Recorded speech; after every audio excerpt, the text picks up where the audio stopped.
Good afternoon. I'm joined here by a very special guest, Fatima-Joyce Packery. She is our special guest as we've been doing this series, She Can Be Anything, with the BBM Foundation. And today I'll be your host, Charlene Saker, and just such a pleasure to be chatting with you. Now, we've been chatting to many different ladies from different spheres of life, but today we get to chat to this incredible woman who has her own business, FAfrica Minerals, and it's a 100% Black-owned, woman-led mining company, which is just such an incredible thing. And there's a lot else, and we can hear her story as we continue in our chat, and just everything that she has done and all the things that she still does.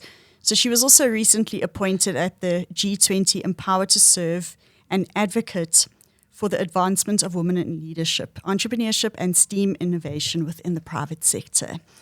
Her credentials and her experience are just incredible, and so it is a real honor to have you with us. Fatima, good afternoon. Welcome to our chat. Good afternoon, Charlene, and your listeners at Impact 103.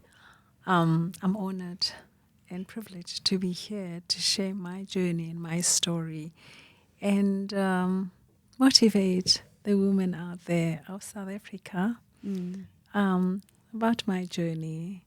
And shall I say good afternoon, goeiemiddag, sanbonani, molweni, dumelang, absheni. Wow. How many languages can you speak? It seems like you have quite a wide vocabulary. Yes, I do. I'm a farm girl originally, born and bred in Mpumalanga, Ogies. Wow. As I've alluded earlier, I'm actually biracial, born from an African mom and an Indian father, and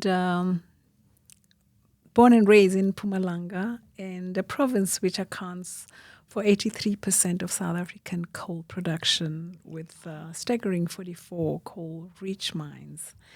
And grew up with all kinds of people, all nationalities, whether it's Afrikaner. I normally say, ek praat nie kombuis Afrikaans, ek praat sewer Afrikaans. Yeah. And had friends, I still do, from the Afrikaner farmers, and I have friends that speak Zulu, Sotho, Xhosa, Ndebele, Tswana, and speak very fluent 7 languages. Wow. I read, write them. The others I can't read, write, but I speak. Yeah. That is so phenomenal that you're able to do that. And I love that, growing up in different cultures and just the richness of that. I think that speaks to also just having a empathy for different types of people and their worlds and the lives that they've led. Now, tell us a little bit, before we get into the details of your journey to where you're at, but tell us a little bit about your industry, just so we can understand what it is you do and what are you representing here. I'm a miner by heart. I grew up in the mining industry. I started my career in the mining industry. I started as an HR trainee in the mining industry. And all I know is mining. And as I've alluded to earlier, I'm from Mpumalanga, which is most of the coal mines are there. And I've traversed the whole mining circle, from HR to projects, environmental,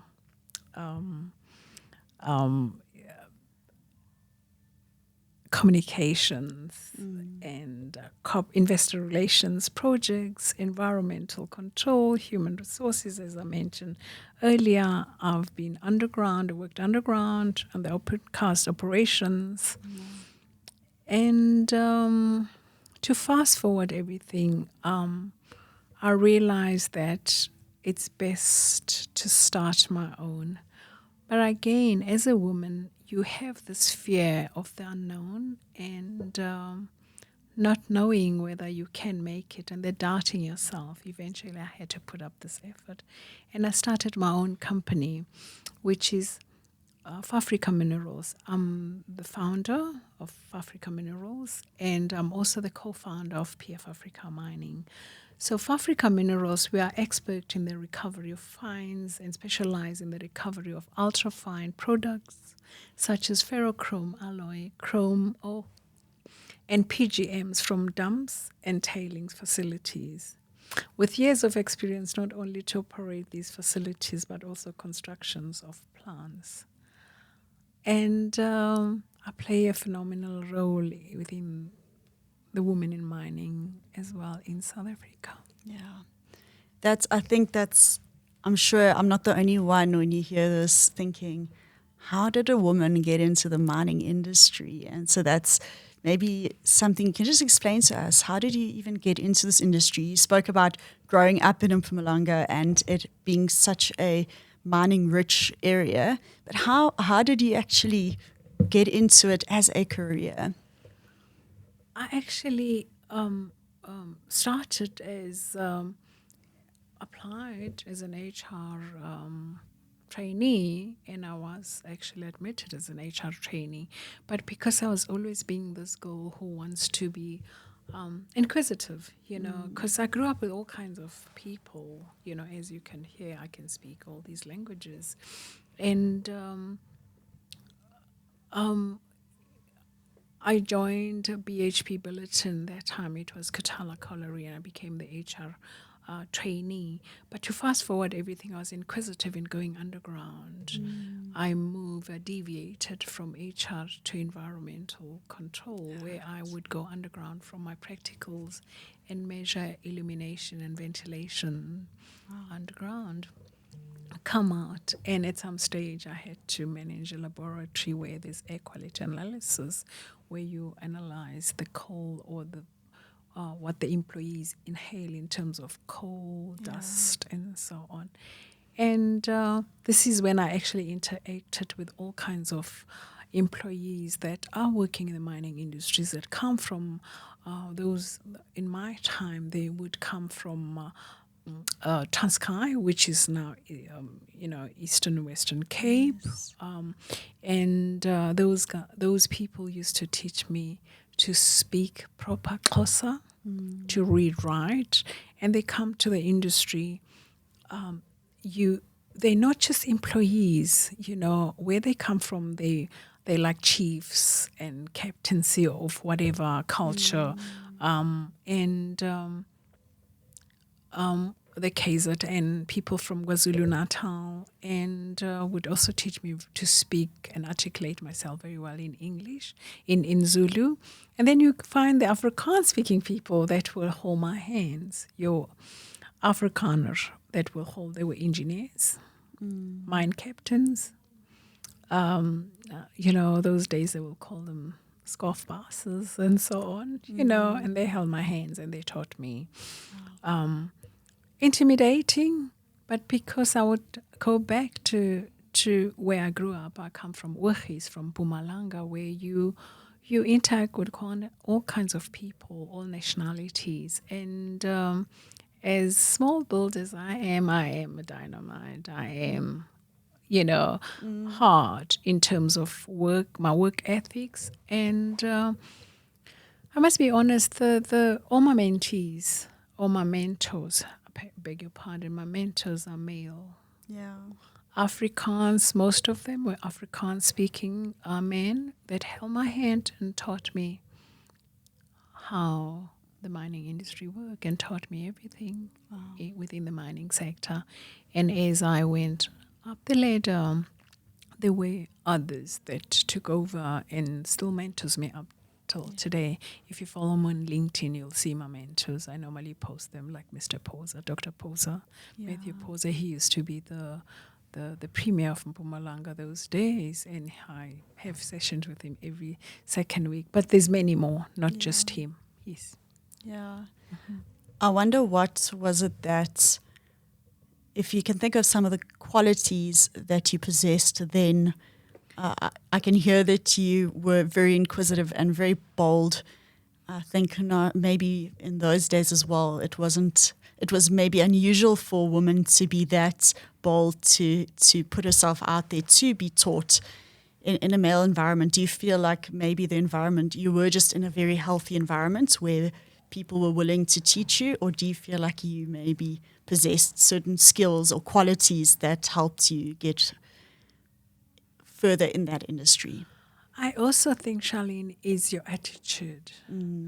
I say it to all my mentees, and I'll say it until the day I leave this world.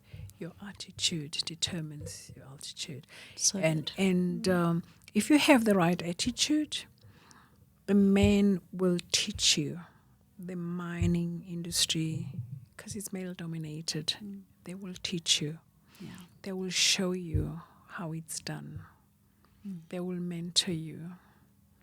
My attitude was always right. I didn't see color. It's not because of my skin color or whatever, but I would be respectful to anybody, everybody, no matter what color. But the guys would teach me and hold my hands and continue teaching me because of my right attitude. They can do attitude that not saying I know it all because I've got a piece of paper. I say it again to all my mentees.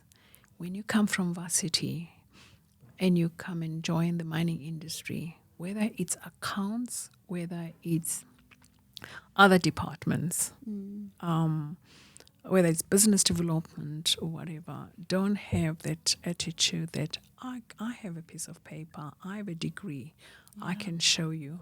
The experience says it all. So I was privileged. I think it's also my upbringing. My parents used to teach me to be humble to everybody and in life, and I'm still humble, you know, and that's how the top of the guys will hold my hands up till today. I still pick up the phone and ask, I don't understand this. I don't understand the spreadsheet. Can you please assist me? And they do. It's all your attitude. So important what you're saying. Now, for women listening to this, and there's this boldness inside them to forge new paths, to go new ways that maybe are not traditional for women, but that's something they're passionate about. What is it that they could do, maybe even in the mining industry specifically, how they could get into this industry, and where do they start? And there's so many opportunities within the mining sector. I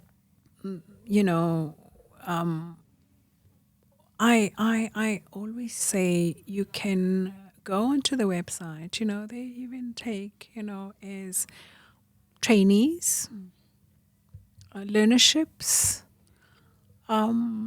It's easy to get into the mining industry because they're always looking for women. It's just sometimes we women, I'm going to generalize, we have this doubt in ourselves that I can't do it. How am I going to do it? No, it's very easy. If you have the attitude, you can walk through it. It's very easy to get into the mining industry. They offer bursaries as well, learnerships. And I mean, the mining industry paid for my studies. Once you're in, you will, when they see you can do it, because there's actually bursaries as well that they'll pay for your studies, and you can capitalize on that and move and climb the ladder and pull your own as well as a woman, because it can be cold out there alone. Pull your own. Don't feel like I don't want to take my tribe. And don't look at color. Take everyone with you, because as women we need to support each other, and we need to stand together. I really love that.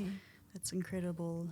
So the theme for this whole series is She Can Be Anything. What does that mean to you? How does it resonate with you when you hear that phrase? I actually get goosebumps. I'm sure you can see my face. She can be anything. As a woman, we actually are God's gift, and you know that. Our attitude and what we are given, we can multitask. Men can't. We can. It's true. We can be bus drivers. We can be CEOs of the biggest companies. We can do it if we have that. Every woman should have can-do attitude. Yeah. I think that comes across very strongly in the way that you talk, in the stories you tell. Yeah. And you can do anything. You can, because we are God's gift, and we are given, and we are a very strong species as well, and I'm a shining example of what resilient is in the face of skepticism and adversity. And I just didn't persevere. I thrived in what I do. I tell all my mentees, I'm going to keep on repeating and talking about my mentees, because they're all women in mining, and be in the moment as well all the time. And tell yourself you can do it, even if there are days where you can't. But look at yourself in the mirror and tell yourself, I can do it. And we'll rise and take your own as well, the same woman or women with you. We tend not to collaborate. I say it all the time. If we can collaborate all the time as women, this world, firstly South Africa, will be a better place. Because if we give to women, because we are nurturers as well, and we make the South Africa a better place, actually. Yeah. Mark my word, just a Pachiwika, we don't have a woman president, and we probably, South Africans are not ready for a woman president, but mark my words, if there can be a female leading this country. Imagine. Yeah. I'm just wondering, we speak about collaboration, but I think often women feel like they have to compete with one another, and that can so get in the way of that collaboration, because now we're competing and comparing ourselves. What do you feel about that? Or have you maybe had to overcome that sense of comparing yourself to other women? As I said earlier, it's cold up there alone. You have to take your tribe. Yeah. We have to collaborate as women, because men do. Yeah. Men argue in the boardroom. They shake hands. They go and have a beer in the pub, or they play golf. And tomorrow is another day. We go forward. Yeah. Women tend to have this pull-down syndrome. And I'm speaking on this radio, right? I would like to appeal to all women. Let's collaborate. Let's lift each other up. Yeah. We cannot be the same. But if we do lift each other up and we take each other, as a group, we actually are so powerful. Because we can't be the same. Different ideas will make it happen. Yeah. We should actually leave this not liking each other, or fearing that, oh no, I don't want other women close to me because they'll take my seat. No, we should collaborate better and more, so that we can expand and be better. Yeah. Than what we are. Not that we're not better, we are, but let's collaborate more. And I think when more women take up that space, and we can actually change the culture. And that is, I love what you say. Take your tribe with you. Don't try to keep others down or keep yourself down out of comparison, but change the culture together. Absolutely, because it's cold up there. To be alone on that executive, and with all the men, it can be very cold. If you have your sister next to you, you can actually chat and bounce off ideas and so on. When the world tells you to shrink as women, you must expand. Try and break that barrier and expand. Yeah, and you can do it your way. I think I once did some research around a Women's Day event, and talking about, it was actually a survey that they did about women's particular strengths in the workplace. And I find it so encouraging and interesting because it's saying that women are, I don't have the stats in front of me, but it was saying that women are far better at interpersonal relations, far better at empathy, reading a room, things like that. And it just made me realize that instead of... Because we are nurturers. Exactly. But that can be a strength, and instead of seeing it like we have to try and behave like men or try to match up to the way they do things. I love what you said. Actually, it was a conversation before we started chatting here on this podcast, but you have a softer voice, and people ask, how can you have how can you be heard in a room with loud men? But I love that a softer voice sometimes stands out more. Oh, yes. And the softness of your nature stands out, and it brings something completely different to the table. Absolutely. As softly spoken as I am, I'm heard in the boardroom. I'm respected by the males. And my team, they're a lot older than me. I just spoke to you earlier that I had a phone call from Flip. He's one of the senior engineer. I call him Flip because he's not my age. Flip Steenkamp. And because I call him Flip, the whole team calls him Flip. Johannes, he's also an older engineer. He doesn't want to be called Wom. He always says, "Ek is nie met jou tannie getroud." And I said, "Okay, Johannes, I won't call you Wom." But as I, going back to your question, as softly spoken as I am, they hear me in the boardroom. As women in mining, you do not need to behave like a man, talk like a man, walk like a man, dress like a man.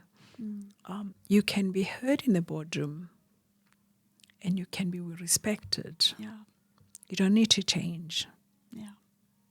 I'm an example. I haven't changed.